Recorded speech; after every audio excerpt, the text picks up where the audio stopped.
ইমরান খান, নওয়াজ শরীফ নাকি বিলাওয়াল ভুট্টো, কে হচ্ছেন পাকিস্তানের প্রধানমন্ত্রী? 5 বছরের মধ্যে 2.5 বছর করে পিএমএলএন। ইমরান খান, নওয়াজ শরীফ নাকি বিলাওয়াল ভুট্টো, কে হচ্ছেন পাকিস্তানের প্রধানমন্ত্রী? চলুন জেনে নেওয়া যাক।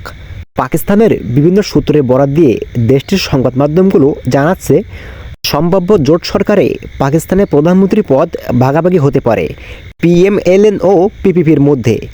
আগামী 5 বছরের মেয়াদে 2 দল থেকে 2.5 বছর করে প্রধানমন্ত্রী নিয়োগের সম্ভাবনা নিয়ে আলোচনা শুরু হয়েছে।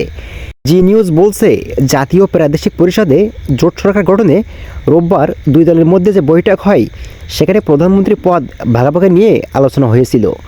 আগামী 5 বছরের মধ্যে 2.5 বছর করে পিএমএলএন এবং পিপিপির প্রার্থী প্রধানমন্ত্রী থাকবেন। এ নিয়ে সাংবিধানিক কোনো জটিলতাও নেই। তবে সোমবার জি নিউজকে দেওয়া এক সাক্ষাৎকারে পিপিপির তথ্য সচিব ফাইসাল করিম কুন্দি জানিয়েছেন যে, পাকিস্তান মুসলিম লীগ নওয়াজ পিএমএলএন প্রধানমন্ত্রী প্রার্থীকে ভোট দিয়ে বিরোধী দলে থাকতে পারে পাকিস্তান পিপলস পার্টি পিপিপি। কুন্দি আরও বলেন, বিলাওয়াল প্রধানমন্ত্রী নির্বাচিত না হলে পিপিপিকে বিরোধী দলে রাখার সত্ত্বে পিএমএলএনের প্রার্থীকে ভোট দেওয়ার সম্ভাবনা রয়েছে। তবে এবার যে দল ক্ষমতায় আসবে, সংখ্যাগরিষ্ঠতা না থাকায় তারা অনেক অসুবিধার সম্মুখীন হবে বলেও সতর্ক করেন ফাইসাল করিম কুন্দি।